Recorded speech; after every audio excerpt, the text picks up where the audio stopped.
Après avoir eu mon bac, je me suis fiancée à un ami proche de la famille que j'avais toujours appelé tonton. Mais pour lui, je n'étais qu'une gamine. Quand nous sommes rentrés dans notre nouvel appartement ce soir-là, mes mains tremblaient au moment de défaire sa cravate. Il a doucement repoussé ma main, un sourire nonchalant aux lèvres. « Tu crois vraiment que je suis un monstre au point de coucher avec ma propre petite nièce ?» Le lendemain, il s'est envolé pour l'étranger, prétextant un voyage d'affaires. 2 ans plus tard, nous nous sommes recroisés dans un bar karaoké. À ce moment précis, un étudiant d'une année supérieure était en train de me faire une déclaration d'amour en public. Et Ethan était là, appuyé contre le mur, un verre à la main, observant la scène d'un air détaché. Ce soir-là, alors que j'étais assise, nerveuse, à l'arrière de sa Maybach, il a relevé mon menton pour scruter mon visage. « C'est moi qui t'ai élevé », a-t-il murmuré. « Comment oses-tu t'enfuir avec un autre ?» J'étais juste sortie du salon privé pour prendre l'air. Je ne m'attendais pas à tomber sur Ethan, cet oncle que j'avais à peine vu ces 2 dernières années. Je ne m'attendais surtout pas à me faire coincer par Brad, un étudiant plus âgé, pour une déclaration d'amour. J'ai secoué la tête, désemparée. « Je suis désolée, Brad. »« Chloé, c'est parce que j'ai 4 ans de plus que toi ?» a-t-il coupé, comme s'il s'y était préparé. Les mecs plus âgés savent très bien prendre soin de leurs copines, tu sais, comme moi. Ethan tenait son verre, nonchalamment appuyé contre le mur. On aurait dit qu'il savourait le spectacle depuis la touche. Brad devait préparer cette déclaration depuis longtemps. À peine avait-il fini de parler que tous les autres sont sortis de notre salon pour nous encercler. « Dis oui. Dis oui. »« Vas-y, Chloé, Brad est super beau, et il est riche. Tu ne peux pas te tromper en disant oui. » J'ai attendu que les acclamations se calment, puis j'ai pincé les lèvres et terminé ma phrase. « Je suis désolée, j'ai déjà un copain. » De l'autre côté du couloir, Ethan a légèrement levé les yeux. Le front de Brad s'est plissé, sa patience s'épuisait. « Ça fait depuis la première année que tu dis que tu as un copain, mais comment ça se fait qu'on ne l'ait jamais vu ? Je te croirai si tu l'appelles pour qu'il vienne tout de suite. » Ouais, Chloé, tu utilises toujours cette excuse pour repousser les gens. Ça devient lassant. Moi aussi, je commençais à m'agacer, et j'ai répliqué d'un air maussade. « On va se marier cette année. » Pourquoi je vous mentirais ? Je l'avais compris dès que j'avais vu Ethan. J'allais avoir 20 ans. Il était revenu pour m'épouser. Et, si rien ne changeait, il repartirait probablement juste après qu'on ait signé les papiers. Brad, repoussé à plusieurs reprises, était maintenant furieux. « Marié ? » a-t-il ricané. « Chloé, tu me prends pour un idiot ? J'ai été trop gentil avec toi ?» Il a pointé un doigt vers moi, le visage sombre, prêt à crier de nouveau. Mais son doigt a été intercepté par une main plus grande, qui le lui a retourné sans pitié. Le cri perçant du garçon a résonné dans tout le couloir. C'était le garde du corps d'Ethan qui était intervenu. Il a donné un coup de pied à l'arrière du genou de Brad. Le garçon n'a pas pu tenir debout et est tombé à genoux juste devant moi. Le gérant du karaoké est accouru en entendant le vacarme, feignant de ne pas nous voir. Il s'est précipité aux côtés d'Ethan en s'inclinant légèrement. « Monsieur Wen » a-t-il dit d'une voix tendue, « que se passe-t-il ? Ce gamin vous a contrarié ?» Ethan n'a pas répondu. Alors qu'il levait son verre, le gérant l'a prestement pris à 2 mains. Ethan m'a regardé en haussant un sourcil dans un léger arc souriant. « Tu ne viens pas ?» La foule qui applaudissait quelques instants plus tôt était maintenant silencieuse. Ils se sont même écartés pour me laisser un passage. Je me suis docilement approchée d'Ethan, sentant la légère odeur d'alcool qui émanait de lui. Une fille a courageusement tenté de m'interpeller, d'une voix prudente. « C'est ton copain ?» Ethan m'avait toujours traitée comme une enfant. Il n'apprécierait certainement pas que je prétende ça de ma propre initiative. J'ai secoué la tête et je l'ai présenté. « C'est mon oncle. » L'expression d'Ethan n'a pas changé. Il s'est contenté de frotter distraitement la bague de fiançailles que j'avais mise à son annulaire gauche. Le gérant, incapable de déchiffrer l'humeur d'Ethan, transpirait à grosses gouttes. « Monsieur Wen, vous êtes calmé ? Ou je dois donner une autre leçon à ce petit con pour vous ?» Ethan a levé une main pour l'arrêter. « Ça n'en vaut pas la peine. » Il a ensuite fait apporter sa veste de costume par quelqu'un de son salon. La tenant à la main, il m'a demandé « Tu veux rester encore un peu, ou tu es prête à rentrer avec moi ?» La curiosité dans les yeux des gens derrière moi était presque palpable. Je n'avais aucune envie de rester pour me faire interroger. Je me suis rapprochée un peu plus de lui, cherchant inconsciemment un sentiment de sécurité. « Je veux rentrer, tonton. » Le réflexe du chauffeur de remonter la vitre de séparation m'a mise un peu mal à l'aise. La voiture était si silencieuse que j'entendais même le vrombissement régulier des pneus sur l'autoroute.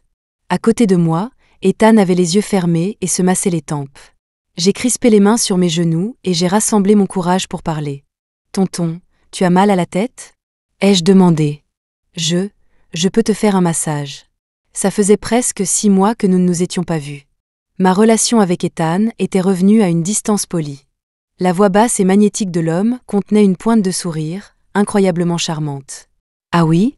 Eh bien, merci. Je venais de descendre de l'avion quand on m'a piégé pour que je vienne à cette soirée de bienvenue. Je n'ai même pas eu le temps de te dire que j'étais rentrée. Il m'a fallu une seconde pour réaliser qu'il se justifiait. Ce n'est pas grave. Je me suis agenouillée sur le siège et me suis redressée, posant mes mains sur ses tempes et le massant consciencieusement. C'est seulement parce qu'il avait les yeux fermés que j'ai osé détailler ses traits avec autant d'audace. Il était vraiment magnifique. Ses traits n'étaient ni trop fins ni trop marqués. Il était plus beau que tous les hommes que j'avais jamais vus. Le klaxon strident d'une voiture a brisé le silence. Le chauffeur a freiné brusquement. L'inertie m'a fait basculer sur le côté.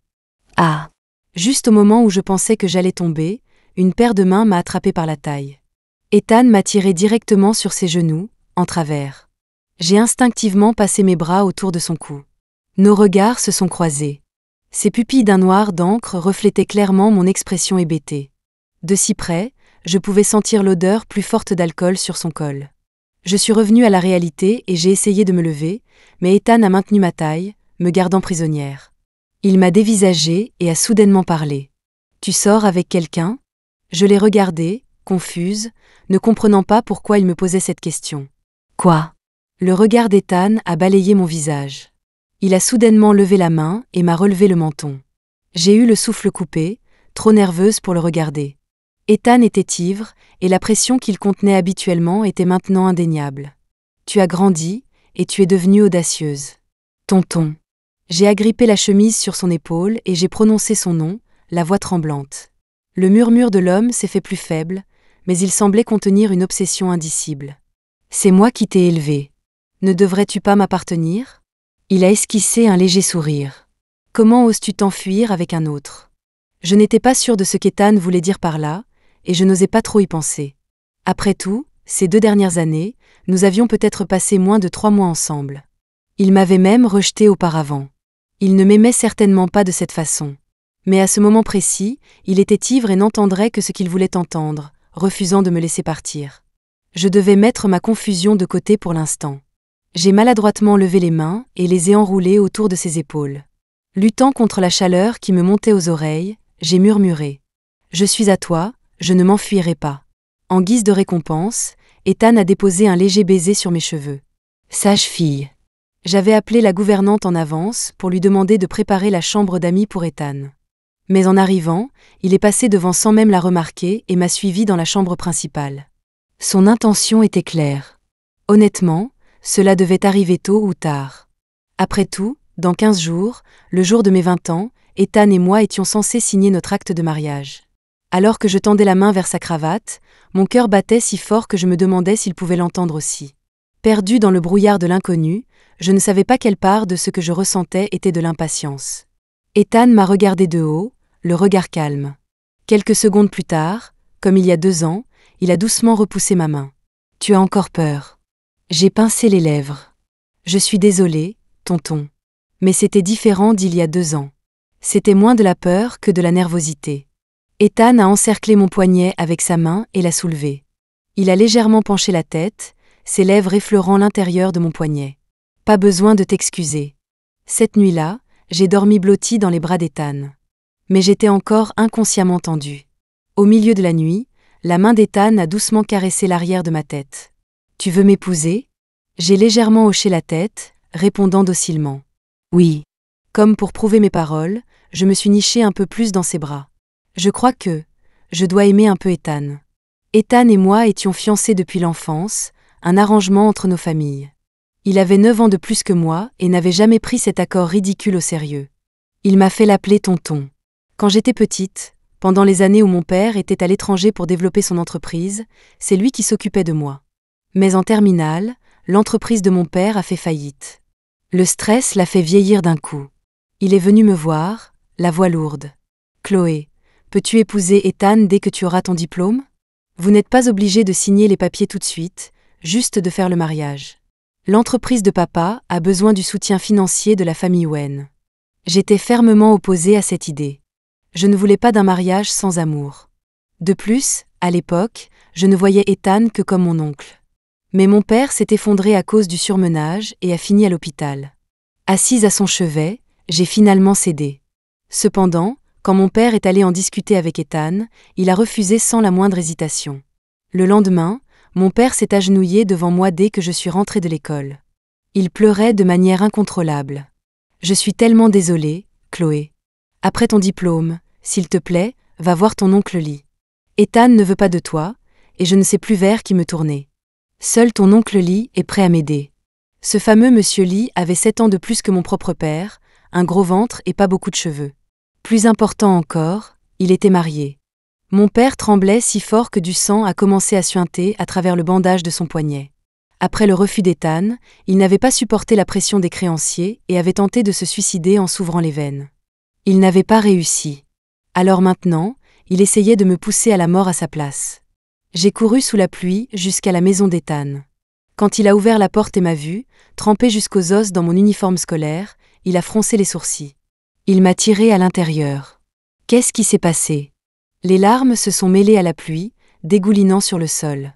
Je me suis agrippée à sa manche, impuissante, le suppliant. « Tonton, veux-tu m'épouser, s'il te plaît ?» Je ne voulais pas mourir, mais je ne pouvais pas non plus rester là à regarder mon père mourir. Ma seule option était de demander de l'aide à Ethan. Je savais que je ne devrais pas l'entraîner là-dedans. Alors, dès qu'il a accepté, j'étais prête à passer le reste de ma vie à le rembourser. Le soir de notre fête de fiançailles, nous sommes retournés dans le nouvel appartement qu'il avait acheté. Ethan avait porté toast après toast et était un peu chancelant. J'avais passé toute la journée à me préparer mentalement. Mais quand j'ai tendu la main vers sa cravate, je n'ai pas pu empêcher mes mains de trembler. Ethan était adossé au canapé et a esquivé ma main. Il a appuyé sa tête sur une main, me regardant avec amusement. « Qu'est-ce que tu crois que tu fais ?» J'ai serré mes paumes moites, fermé les yeux et me suis penchée pour l'embrasser. Ethan a rejeté la tête en arrière, l'évitant de nouveau. Il a laissé échapper un petit rire, comme s'il regardait un enfant faire un caprice. « Tu n'as pas à faire ça. Ou tu penses que je suis un monstre au point de coucher avec la petite nièce que j'ai élevée. » Il s'est redressé de l'accoudoir et s'est dirigé vers la chambre d'amis. J'ai attrapé sa main, me forçant à le regarder malgré ma panique. Ce n'est pas grave. On va se marier tôt ou tard, après tout. Ethan a froncé les sourcils et a ricané légèrement. Il m'a donné une pichenette sur le front, un peu plus fort que nécessaire. « Qu'est-ce que tu fabriques, petite ? Reste tranquille. » Le rêve a pris fin au moment où Ethan a fermé la porte de la chambre d'amis. Je me suis réveillée, les yeux embrumés. Mon cerveau a mis du temps à démarrer. Je me suis dit que, même sans tout ça, j'aurais probablement fini par tomber amoureuse d'Ethan. Après tout, mon idéal masculin au lycée lui ressemblait trait pour trait. L'autre côté du lit était froid. Ethan devait être levé depuis longtemps. J'ai jeté un coup d'œil à la date sur mon téléphone et je me suis soudain souvenue de mes plans pour la journée. Après m'être préparée, je suis allée au bureau pour trouver Ethan. « Tonton, je vais à une fête d'anniversaire pour ma colocataire aujourd'hui. On va dans un bar ce soir, alors je risque de rentrer tard. » Il portait une paire de lunettes sans monture quand il travaillait. Elle ne lui donnait pas un air sérieux ou austère. Au contraire, elle lui conférait l'allure d'un méchant au charme trompeur.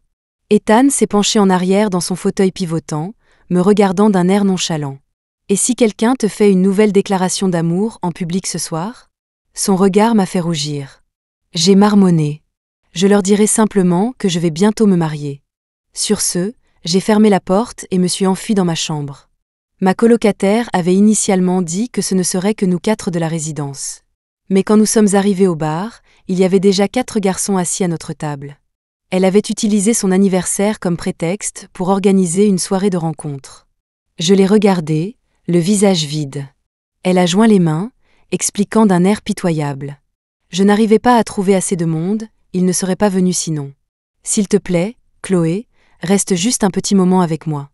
Je sais que tu as un copain, je ferai de mon mieux pour qu'aucun mec ne vienne te parler, s'il te plaît, s'il te plaît, s'il te plaît. Et à son crédit, elle a fait un excellent travail. Elle a réussi à discuter avec 2 gars à la fois sans aucun problème. Je me suis recroquevillée dans le coin du canapé, jouant sur mon téléphone, heureuse d'être laissée seule. Juste à ce moment-là, un texto d'Ethan est arrivé. Ça se termine à quelle heure? Je dois venir te chercher? J'ai hésité une seconde, mais j'ai décidé de ne pas le lui cacher. J'ai un peu envie de partir maintenant, tonton. Ma colocataire m'a piégée dans une soirée de rencontre. Puis j'ai rapidement ajouté. Mais je n'ai parlé à aucun des mecs. Au moment où je l'ai envoyé, le canapé s'est affaissé à côté de moi. C'était l'un des 2 gars qui parlait à ma colocataire. Ce n'est pas drôle d'être dans un bar et de ne pas boire. Et c'est ça. Il m'a tendu un verre d'un liquide inconnu. J'ai pris le verre de jus qui était devant moi et j'ai bu une gorgée. J'ai refusé poliment, mais avec distance. Désolé, mon copain ne me laisse pas boire. Ça me va très bien. Ses yeux ont suivi le jus dans ma main. Quand il m'a vu avaler, il a haussé un sourcil.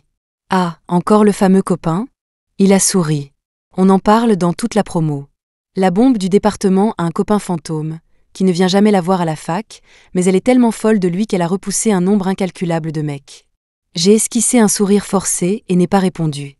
Il n'a pas essayé de relancer la conversation, il s'est juste assis à côté de moi, sirotant lentement sa boisson.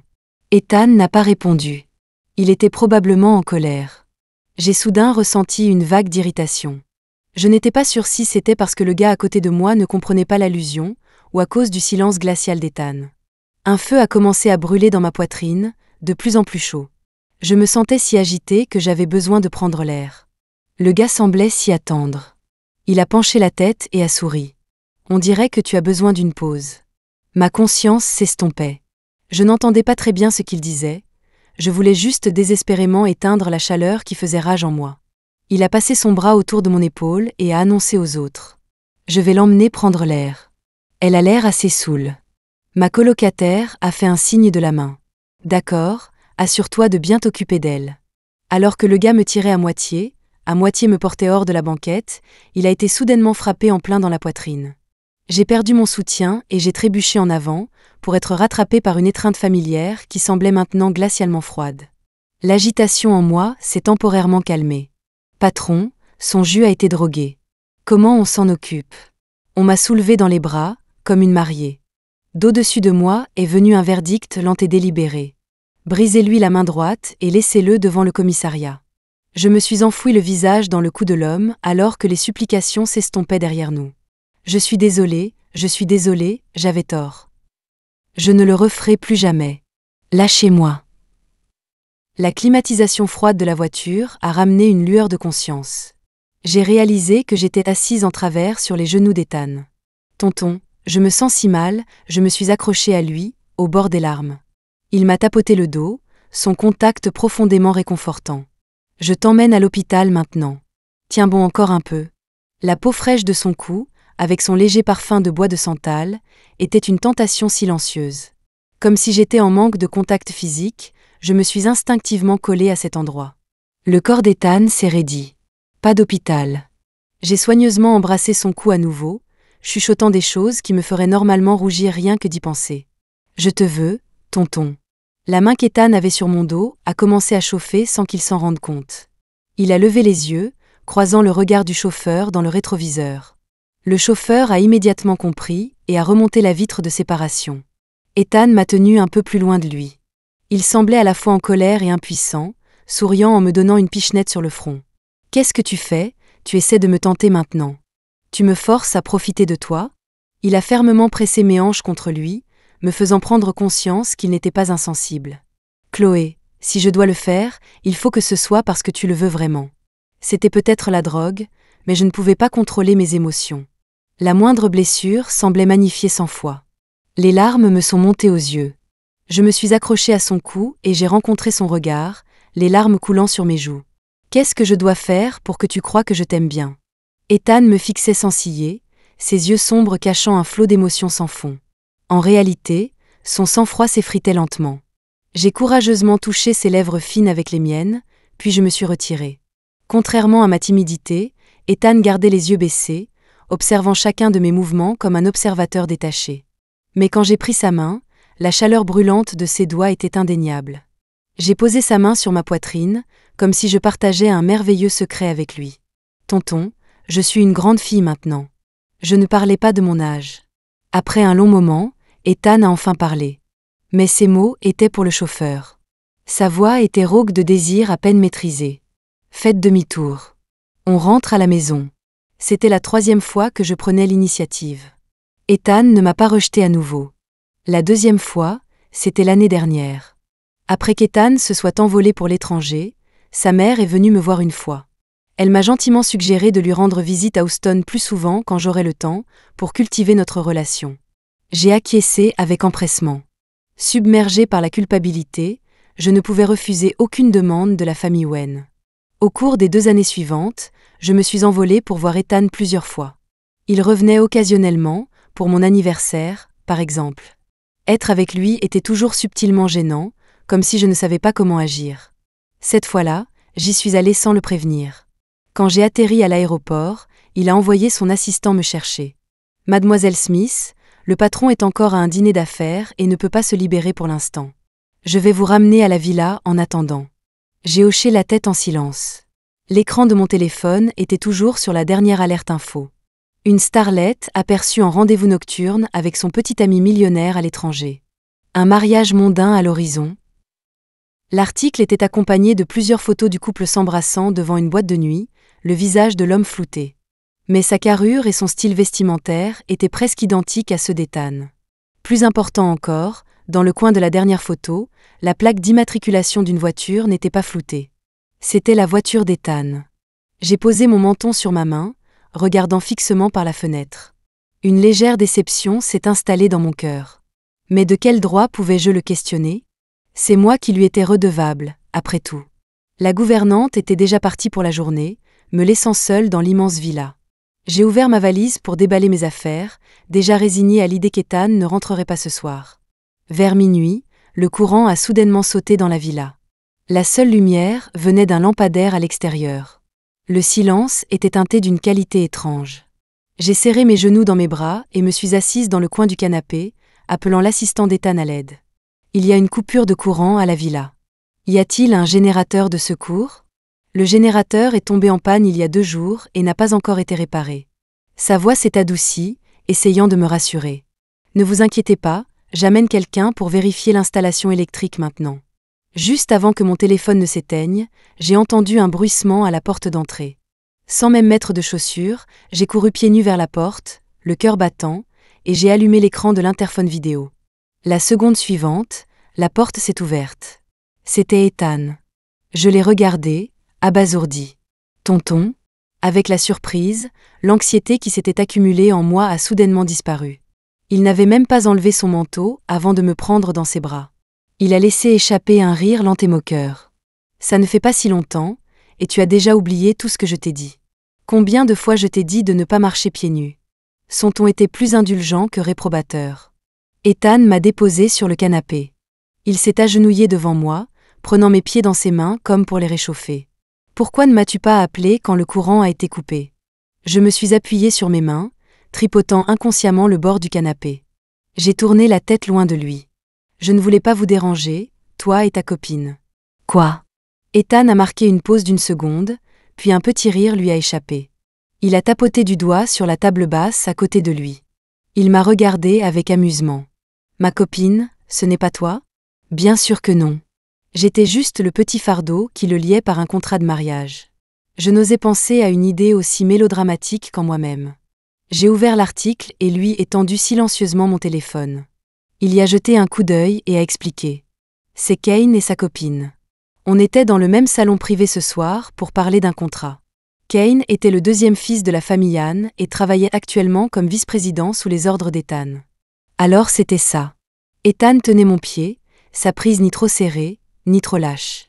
Il a demandé, amusé. « Tu ne me crois pas ?» J'ai cligné des yeux, regardant toujours ailleurs. « Si. » J'ai réprimé le sourire qui montait en moi de pure joie et j'ai retiré mon pied de ses mains. J'ai enfilé mes pantoufles et j'ai filé dans ma chambre. Je vais dormir maintenant. Je me suis enroulée maladroitement dans les couvertures et je me suis laissé rouler de bonne heure. L'assistant a rapidement fait venir des gens pour réparer l'installation, et le courant est revenu. Le faible bruit de la douche de l'autre salle de bain a cessé à un moment donné. Mes mains se sont involontairement resserrées sur la couverture. Après un long moment, comme si j'avais pris ma décision, j'ai jeté les couvertures. Je suis allée dans la chambre d'Ethan et j'ai frappé. Il a entrouvert la porte. Ses cheveux noirs et courts étaient à moitié secs et tombaient sur son front. Le bouton supérieur de son pyjama en soie noire était défait, révélant une partie de sa clavicule. Il ressemblait à un playboy désinvolte et séducteur. « Qu'est-ce qui ne va pas ?» a-t-il demandé avec un sourire. « Tu as décidé de faire une inspection surprise avant de dormir ?» J'ai avalé mes mots et les regardé d'un air accusateur. « Tonton, je sais déjà que c'était un malentendu. Tu peux arrêter d'en parler, s'il te plaît ?» J'essayais d'arrêter de l'appeler comme ça, mais si je ne me le rappelais pas consciemment, tonton sortait tout seul. Heureusement, Ethan ne semblait pas se soucier de la façon dont je l'appelais. Il a juste demandé « Alors, de quoi avais-tu besoin ?» J'ai baissé la tête, n'osant pas le regarder. J'avais l'impression d'être une boulette de pâte fraîchement cuite à la vapeur, avec de petites vagues de vapeur s'élevant du sommet de ma tête. J'ai dégluti et j'ai balbutié. Je veux dormir avec toi. Après ce qui m'a semblé une éternité, Ethan a ouvert la porte plus grand et s'est écarté pour me laisser entrer. J'ai gardé la tête baissée et je me suis précipitée vers le lit, plongeant sous les couvertures. J'ai été immédiatement enveloppée par l'odeur familière d'Ethan, légèrement amère mais fraîche et propre. Ethan a posé une bouteille d'eau sur la table de chevet avant d'éteindre la lumière et de s'allonger de l'autre côté. La respiration de l'homme est vite devenue profonde et régulière, comme s'il était profondément endormi. Je me suis timidement rapprochée de lui. Aucune réaction. Je me suis lentement glissée dans ses bras. Ethan n'a toujours pas bougé. Après une autre minute de préparation mentale, j'ai levé ma paume moite pour déboutonner son pyjama. Ma main a été soudainement saisie. Ethan n'a pas ouvert les yeux, sa voix traînante et paresseuse. « Tu cherches les ennuis ? Tu ne peux même pas dormir tranquillement. » J'avais l'impression d'avoir épuisé le courage de toute une vie en cet instant. Je me suis mordu la lèvre et j'ai continué à essayer de déboutonner sa chemise. La patience d'Ethan s'est épuisée. Il s'est retourné, m'épinglant sous lui, me piégeant complètement. Nos nez se touchaient. Il a demandé, la voix rauque. « Qu'est-ce que tu fais ?» Mes mains étaient pressées contre ma poitrine, incapables de bouger. Je l'ai regardé, perplexe, et j'ai murmuré. « Tu n'as pas d'autre petit ami. Alors pourquoi tu ne veux pas ?» La pomme d'Adam de l'homme a bougé. Après un moment, il a dit doucement. « Tu es encore jeune. » J'ai déjà 19 ans. Je l'ai regardé, mon regard intense. « Ethan, arrête de me traiter comme une enfant. » C'était la première fois que je l'appelais par son nom. Il ne m'a toujours pas lâché. Mes yeux ont commencé à piquer. Je ne savais pas si c'était de colère ou de honte. Ethan a baissé la tête et a déposé un léger baiser sur ma paupière. « Tu pleures pour un rien. Et tu n'es pas une gamine ?» Il a négocié avec moi, un demi-sourire aux lèvres. « Tu peux attendre encore un peu ? Je travaille depuis 30 heures d'affilée. Je ne peux vraiment pas ce soir. » J'ai ravalé mes larmes, une pointe de sympathie me frappant. « Je suis désolée. Tu devrais dormir alors. » Craignant que je ne reste pas en place, Ethan a tenu mes mains et m'a tiré dans ses bras, où nous avons dormi le reste de la nuit. Après notre mariage, nous en avons reparlé un jour. Ethan m'a nonchalamment dit la vérité. Dire que j'étais trop jeune n'était qu'une excuse. Il pouvait voir que je ne l'aimais pas vraiment à l'époque, que c'était plus une question de devoir et de remboursement, alors il n'a pas voulu forcer les choses. Faites demi-tour. On ne va pas à l'hôpital. Ethan a dit au chauffeur. Retournez au Harborview. Le nouvel appartement qu'Ethan avait acheté se trouvait dans la résidence Harborview, le même endroit où j'avais vécu ces 2 dernières années.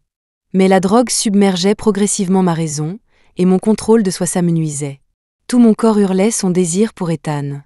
Il m'a serré fort, me chuchotant des assurances que nous étions presque arrivés. Même si le chauffeur roulait aussi vite qu'il le pouvait, je n'ai pas pu m'empêcher de commencer à embrasser les lèvres d'Ethan dans l'ascenseur. La maîtrise d'Ethan semblait aussi avoir atteint ses limites. À peine la porte fermée, il m'a plaqué contre le meuble de l'entrée et a écrasé sa bouche sur la mienne, forçant mes lèvres à s'ouvrir. Notre respiration était saccadée. Ethan ne m'a pas lâché jusqu'à ce que mes lèvres soient légèrement engourdies. S'embrasser semblait temporairement apaiser les effets de la drogue. Du moins, quand Ethan m'a porté dans la chambre, j'étais un peu plus lucide. Je suis restée docilement dans ses bras, calme et immobile. Ethan m'a regardé de haut, son sourire teinté d'affection. « Tu n'as plus peur ?» Ces mots ont déclenché une lueur de panique en moi. « Un peu. » J'ai demandé de l'aide. « Ça va faire très mal. Tonton ? J'ai peur de la douleur.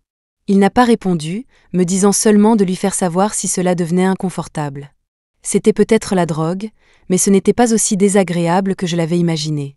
Plus tard, quand Ethan a intentionnellement ralenti les choses, je pouvais même utiliser le reste de ma rationalité pour réfléchir. Il m'a regardé et a soudainement gloussé. « Pourquoi tu me regardes comme ça ? Qu'est-ce que tu veux dire ?» J'ai ouvert la bouche, puis je l'ai refermée. Après un moment d'hésitation, je n'ai pas pu m'empêcher de demander doucement. « Tu as déjà, avant ?» J'ai pincé les lèvres, cherchant les mots justes. Ethan avait déjà compris ce que je voulais dire. « Jamais. » Ma main, posée sur son bras, s'est resserrée involontairement. Pourquoi ? Après tout, il allait bientôt avoir 29 ans. Dans des moments comme celui-ci, les hommes semblent activer automatiquement un mode de satisfaction de l'autre. Il s'est penché pour m'embrasser et a donné sa réponse juste avant que nos lèvres ne se touchent. « J'attendais que tu grandisses. » Ethan prévoyait de recentrer son attention sur l'entreprise nationale, il était donc souvent au bureau toute la journée. Le lendemain matin, je me suis réveillée dans un état second, mes yeux encore trop lourds de sommeil pour s'ouvrir. Ethan était déjà habillé. Il était assis au bord du lit, attachant ses boutons de manchette. « Tu es réveillé si tôt ?» J'ai bâillé et je me suis redressée, m'appuyant mollement contre son épaule. « Tonton, tu vas au bureau ? Je peux venir avec toi ?» Les lèvres d'Ethan ont effleuré mon oreille, son murmure aussi doux que celui d'un amant. « Qu'est-ce qui ne va pas ?» J'ai enroulé mes bras autour de sa taille et je me suis blottie contre sa poitrine. Ma voix était plus collante que de la guimauve fondue. « Je ne veux pas être séparée de toi. » L'homme m'a serré un peu plus fort, riant doucement. « Pourquoi es-tu si pot de colle, bébé ? Je ne pensais pas être si collante. » Je suis juste allée à la cuisine en me brossant les dents pour me frotter contre lui pendant qu'il préparait le petit déjeuner. Et sur le chemin du bureau, je me suis appuyée sur son épaule et j'ai comparé la taille de nos mains. C'est tout. Peu de temps après qu'Ethan m'ait amené dans son bureau, il a dû partir pour une réunion qui durerait au moins 3 heures. J'ai balancé sa main d'avant en arrière, laissant échapper un « oh » déçu. « Je ne vais pas te voir pendant tout ce temps. » Puis je me suis mise sur la pointe des pieds et j'ai couvert sa joue de baisers. « Eh bien, je ferais mieux de prendre quelques baisers d'avance. » Le souffle d'Ethan s'est coupé. Il m'a attrapé par la taille et m'a soulevé sur son bureau. « Après t'avoir élevé si longtemps, je n'avais aucune idée que tu étais une telle experte en mots doux. » Mes jambes pendaient dans le vide. J'ai tourné le visage sur le côté et j'ai offert ma joue. « Eh bien, tonton, tu devrais m'embrasser aussi. » Il a pincé mon menton avec 2 doigts et a retourné mon visage vers lui. Ethan a baissé la tête, mais juste avant qu'il ne puisse m'embrasser, la porte du bureau s'est ouverte. « Monsieur Wen, il est temps pour la réunion. » C'était la secrétaire principale d'Ethan au bureau local, Jessica. Ses yeux étaient légèrement baissés alors qu'elle parlait calmement. C'était la seule employée de cette entreprise que je connaissais. Monsieur Wen avait mentionné son nom de nombreuses fois, et elle était même invitée à la maison de la famille Wen pour les vacances. Il la louait comme la plus prometteuse parmi les étudiants qu'ils avaient parrainés. Elle avait rejoint l'entreprise d'Ethan juste après avoir obtenu son diplôme universitaire et était passée d'un poste subalterne à son rôle actuel en seulement 3 ans. L'ouverture soudaine de la porte m'a fait sursauter. Le baiser a été interrompu. Ethan, le dos tourné vers elle, n'a montré aucune réaction. Après un moment, il m'a descendu du bureau. Il a doucement gratté ma joue avec sa phalange. « J'ai demandé à quelqu'un de s'occuper de toi. Si tu as besoin de quoi que ce soit, demande-lui. » « Si, monsieur Wen. » Jessica l'a de nouveau interrompu. « Veuillez donner la priorité à ce qui est important. Je m'occuperai des arrangements de mademoiselle Smith. » Au moment où elle a fini de parler, Ethan a brusquement balayé le pot à crayon de son bureau. Quelques stylos ont roulé aux pieds de Jessica. Il se mettait rarement en colère. Même maintenant, il était adossé au bureau, observant Jessica avec un sourire. « Tu as fini ?» L'air s'est figé. Jessica, les lèvres pâles, s'est penchée pour ramasser les stylos un par un. « Mes excuses, monsieur Wen. J'avais juste peur de manquer l'heure de la réunion. » Ethan jouait avec un stylo dans sa main. Alors que Jessica s'approchait pour ramasser les autres, il a nonchalamment jeté le stylo devant elle. Il l'a regardée de haut, lui rappelant. « Vous semblez avoir oublié votre place. Mademoiselle White. » Ce « Mademoiselle White » lui a fait serrer le stylo si fort que ses articulations sont devenues blanches. Son ton désinvolte portait une moquerie que seuls les initiés pouvaient comprendre. J'avais été chez les Wen pour l'anniversaire de monsieur Wen père pendant ma seconde. Jessica était là aussi, debout à ses côtés. Elle portait une robe de soirée parfaitement ajustée et était d'une beauté époustouflante. Un ami de M. Wen père, venu de l'extérieur, avait demandé en plaisantant. « C'est Ethan et sa petite amie ? Ils vont si bien ensemble, tant par leur apparence que par leur attitude. » De quelle grande famille était la fille ? Le sourire de Jessica a vacillé à la dernière phrase. M. Wen père a expliqué les origines de Jessica. Le regard de l'ami envers elle est devenu beaucoup plus spéculatif. En l'appelant Mademoiselle White, maintenant, Ethan lui rappelait son statut de secrétaire. Jessica est restée accroupie, son expression cachée. « Je comprends mon erreur, Monsieur Wen. » Ethan a silencieusement serré ma main et est passé devant Jessica pour sortir du bureau. Je suis restée seule au bureau, enchaînant les épisodes d'une série sur ma tablette. J'avais voulu visiter les différents étages et voir l'entreprise, mais je ne voulais déranger personne pour me faire visiter. Alors, je me suis enfoncée dans l'immense fauteuil de bureau d'Ethan et j'ai regardé ma série, m'ennuyant à mourir. Je ne sais pas combien de temps a passé. Ethan n'est pas revenu, mais Jessica est venue m'affronter. Elle a jeté un coup d'œil à l'écran de ma tablette et a laissé échapper un rire amer. « Alors, tu as regardé ce genre de bêtises tout ce temps ?» Je me suis instantanément redressée, ne comprenant pas très bien ce qu'elle entendait par enrichissant. J'ai essayé de sauver la face. Il m'arrive aussi de regarder des films, des séries et des animes éducatifs. Jessica a eu un sourire dépréciateur. Quand j'avais 20 ans, les seules vidéos que je regardais étaient des cours en ligne pour pouvoir suivre le rythme de M. Wen. Mes yeux se sont écarquillés, incertaine de ce qu'elle insinuait. Jessica l'a admis sans détour. Je suis amoureuse de M. Wen. Ce n'est pas évident. Ses yeux se sont assombris. Je sais que, peu importe les efforts que je ferai, je ne serai jamais qualifiée pour être à ses côtés. Sa femme sera sans aucun doute une riche héritière exceptionnelle à tous points de vue. Ce ne sera jamais moi. Mon expression est devenue compliquée. Avant que ma sympathie ne puisse s'éveiller, le ton de Jessica a changé, devenant froid. Mais tu n'es pas digne non plus. Pour moi, tu n'es pas différente d'une enfant inutile. Tu es la personne la moins qualifiée pour l'épouser. J'étais sans voix. Qualifiée ? Quelle qualification ? Ai-je marmonné pour moi-même ? J'ai besoin d'une vérification de crédit pour épouser Ethan ? Si c'était le cas, je serais vraiment la moins qualifiée. J'avais déjà coupé les ponts avec mon père et sa famille. Quand je me suis fiancée à Ethan, il ne me restait que 17 €. Le visage de Jessica est passé par des nuances de rouge et de blanc. Quelle bêtise racontes-tu ? Des pas se sont approchés. Ethan a poussé la porte, son regard balayant froidement Jessica. Monsieur Wen. Ethan s'est approché de la fenêtre et l'a entr'ouverte. Il s'est ensuite assis sur le canapé, croisant nonchalamment les jambes. Il a sorti une cigarette et l'a allumée. J'ai cligné des yeux, un peu surprise. Je savais qu'il fumait un peu, mais il fumait rarement devant moi. Ethan a fixé Jessica, sa voix aussi calme et délibérée que jamais. Allez écrire une lettre de démission, remettez-la, puis vous pourrez commencer le processus de passation. La femme en face de lui s'est mordu la lèvre inférieure jusqu'à ce qu'elle devienne blanche. Que ai-je fait de mal ? A-t-elle demandé. Allez-vous vraiment laisser une femme obscurcir votre jugement juste pour la défendre ? J'ai posé mes bras à plat sur le bureau et mon menton dessus. Après avoir écouté Jessica, j'ai tourné les yeux vers Ethan. Il a écrasé la cigarette à moitié fumée entre ses doigts, ne confirmant ni ne niant son accusation. Il a juste dit d'un ton doux. « Sortez ». Jessica connaissait assez bien Ethan. Sa patience avec elle avait atteint son point de rupture. Si elle argumentait davantage, il ferait probablement appel à quelqu'un pour la faire sortir. Dans les secondes tendues qui ont suivi, une seule larme de Jessica a frappé le sol. Dans le bureau silencieux, le son était étonnamment clair. « Je comprends », a dit doucement Jessica en se tournant pour partir. La silhouette de la femme était mince, mais sa posture était toujours aussi droite et fière. J'ai soupiré doucement, mais je n'avais pas pitié d'elle. Jessica démissionnait de son plein gré. Avec ses compétences, elle pourrait facilement trouver un emploi dans une entreprise aussi bonne que le groupe Wen. Je suis retournée à l'édition de mon CV numérique sur mon téléphone. Ethan s'est approché de moi, appuyant une main sur le bureau et jetant un coup d'œil à mon écran. « Tu prévois de trouver un stage d'été ? MHM. » J'ai levé les yeux vers lui. Je ne pense pas que ce que Jessica a dit était complètement faux.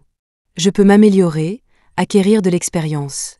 Ethan m'a soulevé et s'est assis lui-même dans le fauteuil, me plaçant sur ses genoux pour écouter mon analyse. Je suis trop dépendante de toi. Si jamais on se sépare ou qu'on divorce, qu'est-ce que je ferai si je suis aussi inutile ?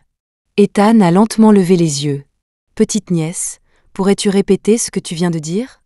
Sa main sur ma taille a commencé à remonter. Ce n'est qu'à ce moment-là que j'ai senti le danger. Non, j'ai repoussé sa main. J'ai juste dit si. Ethan m'a regardé froidement et n'a pas arrêté. Je n'ai pas pu m'empêcher de laisser échapper un gémissement. Tonton, ne fais pas ça. J'avais tort, je ne le dirai plus jamais. La tension sur le front d'Ethan s'est relâchée. Son aura s'est de nouveau adoucie.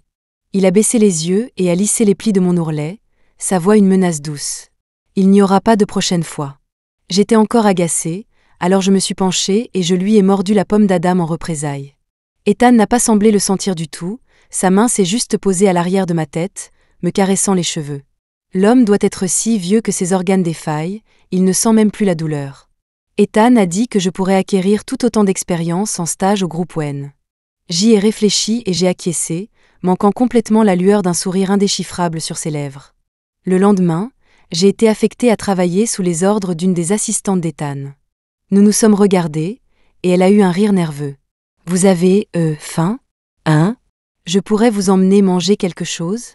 J'ai penché la tête, un point d'interrogation flottant au-dessus. « Merci, mais je viens de manger 2 mochis. » En disant cela, j'ai immédiatement réalisé et j'ai commencé à fouiller dans mon sac à dos. « Je crois qu'il m'en reste un, vous en voulez? »« Non, non, ça va. » A-t-elle dit en agitant frénétiquement les mains, un sourire peiné sur le visage.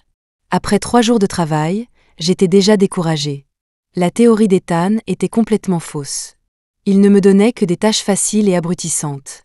Par exemple, le 2e jour, tout ce que j'ai fait, c'est imprimer 2 documents toute la journée. Je n'ai rien appris d'utile et je ne me sentais pas du tout impliquée. Après une semaine, je n'en pouvais plus. Ma frustration envers Ethan a atteint son paroxysme. J'étais même prête pour une semaine de guerre froide. Mais son assistante principale a mentionné qu'Ethan avait enchaîné les réunions toute la journée et n'avait même pas déjeuné. Je me suis figée pendant quelques secondes. J'ai réalisé tardivement que lorsqu'il était rentré ces derniers jours, il y avait une fatigue indéniable dans ses yeux. La guerre froide a pris fin avant même d'avoir commencé, déclarée unilatéralement terminée par moi. Mon cœur de poule mouillée s'était attendri. Le soir, après le travail, Ethan m'a envoyé un texto pour me dire de rentrer à la maison, comme il avait fait les jours précédents. J'ai parcouru les réseaux sociaux à mon bureau pendant près d'1 heure, puis j'ai erré dans les différents étages. Le bâtiment entier était presque vide de gens travaillant tard. Et même ceux-là partaient généralement vers 19h30 après le dîner. Mais Ethan était rentré vers 22h ces derniers jours. Je suis retournée au dernier étage et je suis entrée directement dans le bureau d'Ethan, serrant mon sac. La lumière bleue et froide de son écran d'ordinateur se reflétait sur ses lunettes sans monture. Quand il était concentré sur son travail, il dégageait une aura de froideur détachée. Entendant le bruit, il a levé les yeux. Une douce chaleur a fleuri dans ses yeux. « Pourquoi n'es-tu pas rentré ?» J'ai sorti un petit carré de cheesecake de mon sac, j'ai déchiré l'emballage et je le lui ai mis dans la bouche. Je l'ai grondé, clairement mécontente. « Tu n'as pas mangé de la journée, tu n'as pas faim ?» Je voulais dire, tu ne sais pas que tu peux demander à un assistant de t'acheter quelque chose? Tu ne sais pas que tu vas avoir des problèmes d'estomac comme ça? Mais en pensant qu'il travaillait encore tard, je n'ai pas osé le déranger davantage. Je me suis penchée et je lui ai embrassé la joue, ma voix étouffée. Je veux attendre que mon copain rentre avec moi aujourd'hui. Continue de travailler. Je vais juste aller jouer sur le canapé. Ne t'inquiète pas pour moi. Je me suis retournée pour marcher vers le coin canapé. Ethan s'est levé et m'a ramenée. Il m'a plaqué contre le bord du bureau et s'est penché. « 1 minute, a-t-il dit à voix basse. Un baiser sans préambule m'a coupé le souffle. Vers 21h40, nous étions les 2 seules personnes restantes dans tout le bâtiment. Ethan avait terminé son travail pour la nuit. Mais il ne semblait pas pressé de rentrer. Il portait toujours ses lunettes, les manches de sa chemise retroussées jusqu'aux avant-bras. Il se promenait nonchalamment avec une main dans la poche. « Tu as faim ?» J'ai secoué la tête. J'ai déjà mangé cet après-midi. Toi, tu n'as rien mangé, tu dois mourir de faim. Dépêchons-nous de rentrer pour manger. Ethan m'a tiré entre ses jambes. Pas pressé. J'étais confuse. Le dos de la main d'Ethan a effleuré ma joue, puis a glissé jusqu'à ma clavicule, la caressant légèrement, puis fermement. C'était un geste très provocateur. Le rythme de ma respiration est instantanément tombé dans le désordre. Tonton. Il a fredonné en réponse, puis m'a soudainement tourné les épaules, me faisant faire face à la baie vitrée. Je n'étais pas sûre de ce qu'il voulait dire. Au lieu de manger, nous allions d'abord regarder la vue de nuit. Ce n'est que lorsque les mains d'Ethan ont commencé à devenir agitées que j'ai compris. J'ai tremblé de tout mon corps. On est au bureau. Et en plus, tu n'as pas faim ? J'ai lutté de toutes mes forces, mais je n'ai même pas pu le faire bouger. J'ai faim. L'homme a posé son menton sur mon épaule et a ri, me mordillant légèrement l'oreille. Alors que dois-je faire, petite nièce ? Il a demandé avec une fausse innocence. Tu vas me laisser manger ? J'avais récemment vu des répliques similaires dans une courte série que je regardais. Quelque chose comme « Ce soir, je vais te dévorer ». Mais dans ces séries, manger faisait référence à une activité spécifique. Le manger d'Ethan, cependant, était littéralement avec sa bouche. À un moment donné, un agent de sécurité est monté pour faire une vérification. J'ai plaqué mes mains sur ma bouche. De l'extérieur de la porte, il a appelé. « Monsieur Wen, vous travaillez encore tard ?» « a répondu Ethan. Après s'être occupé du garde, son regard lourd s'est posé sur moi. « Pourquoi es-tu si nerveuse ?» Le bureau est insonorisé. Même ainsi, je n'étais pas convaincue. Je n'ai pas enlevé mes mains jusqu'à la toute fin. La température dans le bureau est progressivement revenue à la normale. Mes jambes étaient si faibles que j'avais l'impression de m'agenouiller si je faisais un seul pas. Ethan a attrapé ma taille à temps, me soulevant dans ses bras et me sortant du bureau. Je me suis recroquevillée dans ses bras, tremblante. « Ethan, tu es un pervers. Je romps avec toi. » Ethan a jeté un coup d'œil à la caméra de sécurité dans l'ascenseur et a dit soudainement. L'ascenseur serait probablement excitant aussi. Je me suis rendue, m'accrochant docilement à son épaule. « Tonton, j'avais tort. » J'ai essayé ma vieille ruse, avec l'intention de lui mordre le cou pour évacuer ma frustration. Mais quand j'ai levé les yeux, j'ai remarqué que la fatigue dans ses yeux avait disparu à un moment donné. Ma bouche ouverte s'est refermée. Ethan était arrivé au parking. Il m'a placé sur le siège passager avant de demander « Pourquoi tu n'as pas mordu ?» Il semblait intrigué. Peur d'un deuxième round dans la voiture ? Quand Ethan était en couple, il était comme une personne différente. Il faisait même des blagues salaces. Je ne pouvais pas me mettre en colère. Après m'être retenu longtemps, tout ce que j'ai pu dire était une accusation. Tu ne peux pas me malmener comme ça juste parce que tu sais que je t'aime et que j'ai un faible pour toi.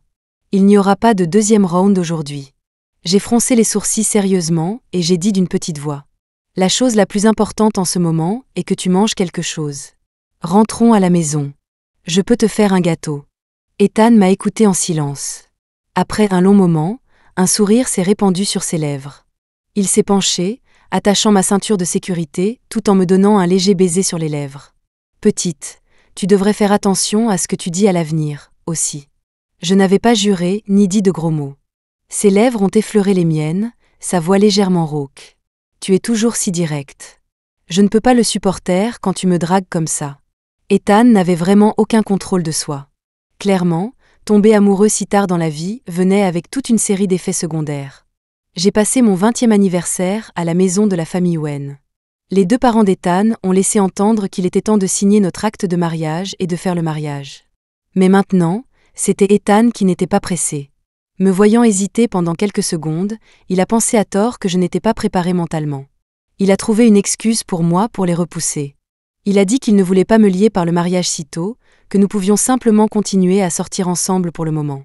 Je n'ai pas répondu tout de suite parce que je voulais acheter une paire d'alliances avec mon propre argent. Mais je n'en avais pas encore assez. Après mon stage d'une semaine au groupe Wen, j'ai trouvé un nouvel emploi. Pendant mon temps libre, j'ai également pris un travail de tutorat en ligne à temps partiel. Quelques jours avant la fin des vacances d'été, j'ai utilisé mon salaire pour acheter la paire d'alliances que j'avais repérée depuis 2 mois. Elle n'avait pas de diamant, mais le design était très attrayant. Le dernier dimanche avant la rentrée, on annonçait le pic de la pluie de météores des Perséides. J'ai traîné Ethan sur une montagne pour attendre avec moi. Vers minuit, la pluie de météores a commencé. Ethan s'est adossé à la voiture et a plaisanté. « Tu prévois de faire un vœu ?» J'ai hoché vigoureusement la tête 2 fois. J'ai joint les mains et j'ai fermé les yeux avec ferveur. Mon seul vœu en ce moment est... Je me suis soudainement retournée pour faire face à Ethan. Mes yeux se sont plissés en croissant de lune tandis que je souriais et criais. Que Ethan accepte ma demande en mariage. Il est resté là, me fixant. J'ai sorti la boîte à bagues de ma poche. Mon esprit est soudainement revenu à la nuit, 2 ans plus tôt, où je le suppliais de m'épouser. Après qu'Ethan ait accepté, il ne m'a pas laissé rentrer chez moi. Il a fait appeler mon père par son assistant pour l'informer qu'il aiderait les Smith. La condition était qu'une fois que je l'aurais épousé, je lui appartiendrais complètement. Je n'aurais plus de lien avec les Smiths, et il n'était pas autorisé à me contacter à nouveau. Cette nuit-là, j'ai dormi dans la chambre d'amis à côté de celle d'Ethan. Au milieu de la nuit, j'ai été réveillée en sursaut par un cauchemar. J'ai rêvé que Monsieur Lee m'avait traîné de force dans une pièce. Je me suis redressée, serrant la couverture et pleurant. Ethan venait de finir de travailler dans son bureau et ne s'était pas encore couché. Il m'a entendue en passant et a frappé à ma porte. Je lui ai raconté le rêve en hésitant. « Tonton, j'ai si peur. Je n'ai plus de père, je suis toute seule. Il pourrait facilement découvrir dans quelle école je vais. Et puis il me trouvera, et me harcèlera. » Ethan a patiemment essuyé mes larmes. Quand il n'a plus eu de mouchoir, il a simplement utilisé le bout de sa cravate. « Chloé, ce dont tu as peur n'arrivera jamais. Tu n'es pas seule. Ethan sera toujours là pour toi. Quand j'ai accepté de t'épouser, ce n'était pas juste une mesure temporaire pour gérer ton père. » Sa voix douce m'a progressivement calmée. « Je prends en charge toute ta vie, alors tu peux faire tout ce que tu veux. » Ethan a souri, son pouce caressant doucement mes yeux gonflés. « Quand tu étais enfant, je me suis occupée de toi pendant 5 ans. Pendant ces 5 ans, je t'ai élevée comme une princesse. Comment pourrais-je te laisser souffrir maintenant ? » La première fois que j'ai fait ma demande, c'était un appel désespéré à l'aide. C'était la 2e fois. Parce que j'étais trop gênée de venir les mains vides à nouveau, j'ai économisé pour acheter une paire d'alliances. Au-dessus de nous, le ciel était couvert de météores, symbole d'espoir et d'attente. Ethan semblait avoir enfin retrouvé la capacité de bouger. Il s'est rapproché, ses yeux sur la boîte à bagues, son expression indéchiffrable. Il a demandé : « Tu es sûre ? Chloé, tu n'as que 20 ans. N'as-tu pas peur qu'à l'avenir ? » « Si. Je n'ai pas peur. » Ethan, à sa manière fière, a mis du temps à tendre la main. Je l'ai juste prise, j'ai retiré sa bague de fiançailles et je l'ai remplacée par l'alliance. J'ai dit lentement : « Je n'ai pas de doute pré-mariage, et je ne vois pas le mariage comme une contrainte. C'est seulement parce que la personne que j'épouse, c'est toi. » J'admirais les longs doigts bien dessinés de l'homme. La bague rendait même un simple anneau exquis sur sa main. Un sourire s'est répandu sur les lèvres d'Ethan alors qu'il examinait la bague. « Qu'est-ce que c'est ? Tu me demandes en mariage ? » J'ai placé l'autre bague dans sa paume. « Oui. S'il te plaît, dis oui. » Les yeux d'Ethan pétillaient de rire. Il a glissé la bague à mon annulaire. Sa voix était plus douce que je ne l'avais jamais entendue. « Oui, j'accepte de t'épouser. » J'ai été prise dans les bras d'Ethan alors que nous continuions à regarder les météores. Un instant plus tard, un météore a traversé le ciel au-dessus de nous. Avant de disparaître dans la nébuleuse, il a brillé d'une lumière brillante éblouissante. C'était comme s'il me disait : « Tu vois ? J'ai exaucé ton vœu.